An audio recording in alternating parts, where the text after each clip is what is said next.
말씀은 여호수아서 18장 1절부터 7절까지 말씀입니다. 제가 가지고 있는 성경으로는 346페이지에 있습니다. 여호수아서 18장 1절부터 7절까지입니다. 우리 함께 봉독하겠습니다. 이스라엘 자손의 온 회중이 실로에 모여서 크게 회막을 세웠으며 그 땅은 그들 앞에서 들어와 정복되었더라. 그러나 이스라엘 자손 중에 그 기업의 분배를 받지 못한 자가 아직도 7지파라. 여호수아가 이스라엘 자손에게 이르되 너희가 너희 조상의 하나님 여호와께서 너희에게 주신 땅을 점령하려 가기를 어느 때까지 지체하겠느냐. 너희는 각 지파에 3사람씩 선정하라. 내가 그들을 보내리니 그들은 일어나서 그 땅을 두루 다니며 그들의 기업에 따라 그 땅을 그려가지고 내게로 돌아올 것이라. 그들이 그 땅을 7부분으로 나누되 유다는 남쪽 자기 지역에 있고 요셉의 족속은 북쪽에 있는 그들의 지역에 있으니 그 땅을 7부분으로 그려서 이곳 내게로 가져오라. 그러면 내가 여기서 너희를 위하여 우리 하나님 여호와 앞에서 제비를 뽑으리라. 레위 사람은 너희 중에 분깃이 없나니 여호와의 제사장 직분이 그들의 기업이 됨이며 갓과 루벤과 므낫세 반 지파는 요단 저편 동쪽에서 이미 기업을 받았나니 이는 여호와의 종 모세가 그들에게 준 것이니라 하더라. 아멘. 오늘 본문의 핵심은 이 3절입니다. 3절을 제가 읽을게요. 여호수아가 이스라엘 자손에게 이르되 너희가 너희 조상의 하나님 여호와께서 너에게 주신 땅을 점령하러 가기를 어느 때까지 지체하겠느냐. 이 말씀을 현대의 성경은 이렇게 번역을 하는데요. 여호수아는 그들에게 이렇게 말하였습니다. 여러분은 여러분 조상의 하나님 여호와께서 여러분에게 주신 땅을 점령하러 가지 않고 언제까지나 여기서 기다리고 있을 작정이십니까?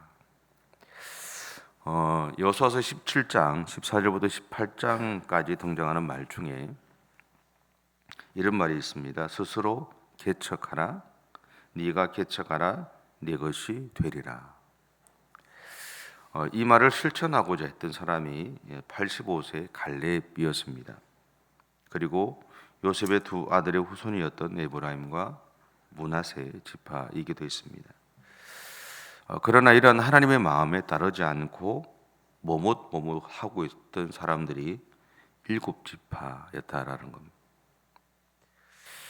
본문은 그들에게 하나님이 자신들에게 허락하신 땅을 차지하기 위해서 움직이라고 말하고 있습니다. 여기서 그들이 왜 멈추어 있었을까라는 거죠. 우리가 무엇을 하거나 또 무엇을 하기 전에 멈추게 되는 경우는 한 가지입니다. 그것은 두렵기 때문이죠. 예전에 제가 부산에 담임으로 가기 전에 갑자기 교회에서 나오게 되었을 때가 있습니다. 그때 가장 크게 제 안에 있었던 것 중에 하나가 뭐냐면 내가 목회를 못하게 되면 어떻게 할까 하는 두려움이었습니다. 전에도 한번 말씀드렸지만 저는 제 인생에 이렇게 그린다 그러면 목회를 하기 위해서 달려왔던 여정이라고 할 수 있습니다. 한마디로 표현하면 잘하든 못하든 여러분을 모셨을 때 어떤지는 모르지만 잘하든 못하든 제가 지금까지 달려왔던 삶은 그냥 목회를 하기 위한 여정이었어요. 그래서 고등학교 때 머리는 이과인데 문과로 옮기게 되고 그러다 보니까 제가 잘하던 것은 잃어버리게 되고 잘하지 못하던 것을 채우려고 노력을 했습니다. 그러니까 뭐가 안 나오냐면 성적이 안 나오죠. 그래서 원래 제가 가고 싶었던 학교를 못 갔어요. 그것은 이제 한동안 저를 굉장히 힘들게 했었습니다. 그리고 제 인생에서 다양한 기회들이 조금 있었습니다. 좀 제 삶에 어떤 영향을 높일 수 있는 기회들이 참 많았는데 그런 기회들이 왔을 때 목사가 되기 위해 다시 말하면 신대원을 준비하기 위해서 시간이 없다라는 이유로 다 거절했었습니다. 나이가 들고 좀 철이 드니까 그것이 후회가 되죠. 근데 그때는 그랬습니다. 앞만 보고 가는 사람, 한번 목표가 세워지면 그것만 보고 달려가는 사람, 주변을 안 보고 그랬던 사람이 전데, 마찬가지로 정해진 목회자가 없이 부산에서 나오게 되었을 때 교인들은 이렇게 말했습니다. 하나님이 나를 책임지실 것이니까 염려하지 마십시오. 근데 제 안에는 이제 목회를 못하면 어떻게 하지? 하는 이 절망감과 함께 이제 어떻게 먹고 살지라는 두려움이 제 안에 있었습니다. 지금도 제 안에 있는 이런 두려움은 없어지지 않습니다. 여전히 가지고 있죠. 그래서 어떻게 생각하면 저는 항상 하나님을 믿는 마음과 그리고 제 안에 있는 두려움과 계속 싸우면서 살아가고 있다고 할 수 있습니다. 지금도 여전히 싸우고 있으니까 가보지 않은 길을 가고 해보지 않은 삶을 살아야 하고 경험하지 못했던 일을 경험해야 하는 길을 가기는요 결코 쉽지 않을 겁니다. 그래서 지금 자신들에게 주어진 땅을 차지하기 위해서 어떤 행동도 하지 못하고 있었던 7지파 사람들을 멈춰 세운 것은 그들 안에 있는 두려움과 염려였을 거다라는 겁니다. 그렇다고 해서 그들이 하나님을 믿지 못했다고 말할 수는 없습니다.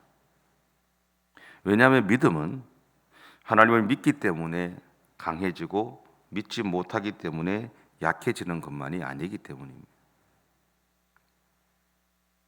여전히 하나님을 믿고 있지만 우리에게 주어진 환경이나 상황을 맞닥뜨릴 우리의 영적인 상태나 심적인 상태, 그리고 오늘 우리가 맞이한 문제가 무엇인가에 따라서 우리가 받는 충격에는 상당한 차이가 있기 때문에 그렇습니다. 또한 문제를 받아들이는 사람 자체가 다양한 자세와 반응을 가지고 있기 때문이죠. 하지만 그렇다고 해서 언제까지나 자신의 영적인 상태나 문제를 받아들이는 태도의 차이, 그리고 해결하는 능력의 차이로만 오늘 우리의 행동을 정당화할 수는 없습니다. 때로는 아무리 힘들고 어려워도 행동해야 할 때가 있습니다. 다만 하나님은 내가 행동할 수 있도록 도울 환경을 만드실 것이고요, 나를 회복시키기 위해서 사람을 붙여 주실 겁니다.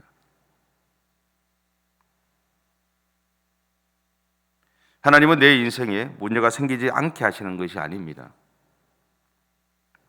오히려 그 문제를 해결할 수 있도록 나를 단단하게 만들어 가십니다. 그래서 오늘 우리 주변에 믿음의 형제와 자매들이 있는 겁니다. 그리고 오늘 우리에게 예원 참된 교회라는 믿음의 공동체가 존재하는 겁니다. 혼자 두기를 원하시는 것이 아니라 함께 돕기를 원하시는 거죠. 그래서 오늘 하나님은 여호수아를 통해서 하나님의 축복하심을 받았음에도 그것을 취하지 못하고 있는 그들에게 다시 그 땅을 확인하라고 명령하시는 겁니다. 하나님이 그들에게 주신 땅이라는 눈으로, 그리고 그 마음으로 자신의 지파에게 주신 바로 그 땅을 살펴보라는 겁니다. 여러분, 이것이 바로 믿음 있는 행동입니다. 믿음은요, 하나님의 약속을 믿고 자신 안에 있는 두려움과 염려와 싸우며 그 현실을 하나님이 약속하셨다는 시선으로 직면하는 겁니다. 이것이 오늘 본문이 우리에게 말하고 있는 겁니다. 그러므로 오늘 하루도 이렇게 믿음 있는 행동을 오늘 우리의 삶에서 시작되고, 그리고 무엇보다 그 믿음이 있는 행동을 할 수 있도록 하나님이 우리의 환경을 만드시고 도울 사람을 붙여주실 것이라는 믿음을 갖고 그렇게 오늘 또 믿음의 삶을 살아가는 저와 여러분의 삶이 되시면 좋겠습니다. 기도하겠습니다. 사랑의 주님, 감사합니다. 우리가 얼마나 연약한지, 얼마나 부족한지 잘 아시는 하나님이 오늘도 우리의 삶 가운데 일해 주시고, 그래서 우리를 도우시고, 때로는 우리 주변에 수많은 믿음의 형제와 자매들을 붙여주신 것을 분명히 믿습니다. 그래서 주님, 그들 때문에 무너질 수밖에 없는 상황 속에 머물러 있을 때도 있지만 다시 일어설 수 있고 그들 때문에 다시 하나님의 손을 붙잡고 믿음의 길을 갈 수 있음을 고백합니다. 오늘도 우리에게 펼쳐지는 하루의 삶이 우리에게 어떤 일들이 일어날지 우리는 알 수 없습니다.